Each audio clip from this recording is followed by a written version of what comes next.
Bon, la loi de la conservation de l'énergie concerne, entre autres, là, ce que vous avez vu, c'est l'énergie mécanique. Dans le chapitre 6, vous avez vu, en tout cas j'espère, que l'énergie mécanique, c'est égal à la quantité d'énergie potentielle plus la quantité d'énergie cinétique. Dans un système isolé, peu importe ce que c'est, une balançoire, un manège, une voiture, n'importe quel système isolé, l'énergie mécanique va toujours être la même. Ce qui va changer, c'est la quantité d'énergie potentielle et la quantité d'énergie cinétique. Mais quand on va additionner les deux, on va toujours obtenir la même valeur qui correspond à l'énergie mécanique. Ça, c'est vrai dans les systèmes isolés. En pratique, ça existe quasiment pas. En fait, ça n'existe pas du tout des systèmes complètement isolés, mais en théorie, on considère que tous les systèmes sont isolés, sinon on ne pourrait jamais faire nos calculs. Donc, imaginons un pendule. Ça ressemble un peu à l'histoire de la petite fille de la balançoire là, dans votre examen. Donc, imaginons un pendule, comme ça ici, qui se promène de gauche à droite. Et, rendu en haut, va revenir de droite à gauche. D'accord? Donc, ça, c'est mon système isolé. Ça veut dire que peu importe à quel point de ce pendule-là je me trouve, que ce soit ici, que ce soit ici, ici, ici ou ici, ça va toujours être la même chose. L'énergie mécanique va toujours être la même, peu importe où je me trouve sur chacun de mes points. Qu'est-ce qui va changer? Je l'ai dit tantôt, c'est l'énergie potentielle et l'énergie cinétique. Je vous rappelle que l'énergie potentielle, c'est l'énergie liée à la position, tandis que l'énergie cinétique, c'est l'énergie du mouvement. Pour qu'il y ait de l'énergie cinétique, il faut que mon objet ou ma personne soit en mouvement. Si l'objet ne bouge pas, j'ai zéro énergie cinétique. Donc, je vous ai dit tantôt, l'énergie mécanique va être la même ici, ici, ici, ici, ici, peu importe où je me trouve. Ce qui va changer, c'est l'énergie potentielle versus l'énergie cinétique. Donc, à quel endroit mon énergie potentielle va-t-elle être la plus élevée? C'est à l'endroit où je vais me trouver le plus loin par rapport au sol. Donc, supposons que ça ici, c'est le sol. Mon pendule, à l'endroit où il va être le plus haut par rapport au sol, c'est là que je vais avoir l'énergie potentielle maximum. Et cet endroit se retrouve ici et ici. C'est là que j'ai l'énergie potentielle au maximum. Et c'est logique parce que c'est là que mon pendule cesse de bouger. Donc, ça veut dire que toute l'énergie mécanique que mon pendule possède à cet instant-ci, ce n'est que de l'énergie potentielle. Donc, l'énergie mécanique est égale à l'énergie potentielle. Je n'ai aucune énergie cinétique. Mon pendule, il ne bouge pas. C'est la même chose pour ça ici. L'énergie mécanique va seulement être égale à l'énergie potentielle.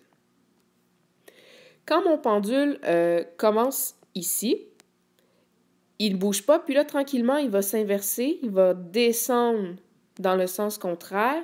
Au fur et à mesure qu'il descend, son énergie potentielle, qu'il avait ici au départ, se change en énergie cinétique. Donc, l'énergie mécanique va être la même encore une fois. La valeur en joules va être la même, mais l'énergie potentielle va graduellement baisser au profit de l'énergie cinétique. À quel moment mon énergie cinétique va-t-elle être la maximum?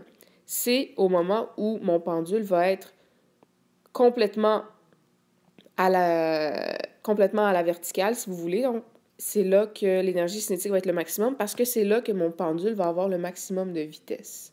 Donc, ici, la vitesse est maximum. Donc, qu'est-ce qui se passe? Mon énergie cinétique est maximum.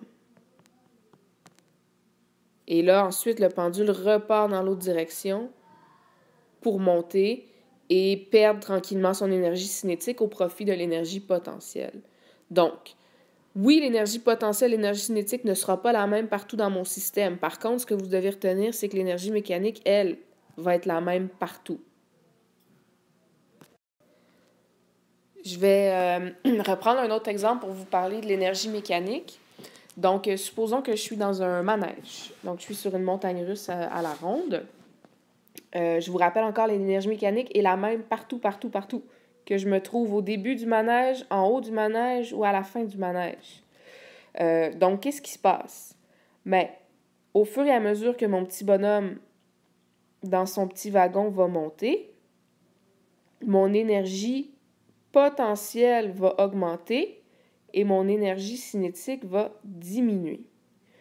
Une fois que mon wagon va être rendu en haut, au sommet de ma montagne russe, qu'est-ce qui va se passer? Ben, toute l'énergie cinétique que j'avais au départ va être devenue de l'énergie potentielle. Donc, l'énergie potentielle va être au maximum, alors que l'énergie cinétique va être à zéro, parce que mon wagon, il va être immobile en haut de la côte. Et à partir du moment où le wagon commence à descendre la côte, qu'est-ce qui se passe? Ben, l'énergie potentielle va diminuer parce que je me rapproche du sol, ma hauteur est de moins en moins grande. Et cette énergie potentielle-là qui disparaît, ben, pas en fait qui disparaît, mais qui n'existe plus finalement, elle est transformée en énergie cinétique qui va augmenter tranquillement. Donc, quand mon wagon va arriver complètement en bas de la côte, juste avant qu'il s'immobilise, toute mon énergie potentielle que j'avais ici va s'être transformée en énergie cinétique qui va être à son maximum.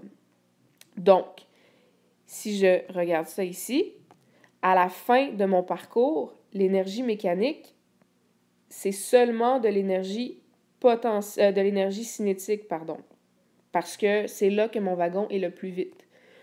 En haut de ma montagne russe, mon énergie mécanique, c'est seulement de l'énergie potentielle. Mais la valeur de cette énergie mécanique-là est la même que celle que j'ai en bas.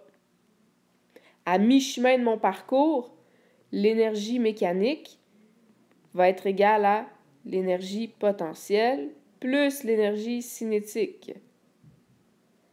Et comme je suis à mi-chemin de mon parcours, ben dans le fond, l'énergie mécanique, la moitié, ça va être de l'énergie potentielle et l'autre moitié, ça va être de l'énergie cinétique. Donc, en gros, c'est ça la loi de la conservation de l'énergie. Si je vous en parle, c'est parce que je sais que vous étiez mêlés, puis aussi parce que vous devez vous attendre à avoir un problème dans l'examen qui va jouer avec ces concepts-là. Donc, ça va être super important de vous pratiquer. Si jamais vous n'avez pas encore compris, faites-le moi savoir.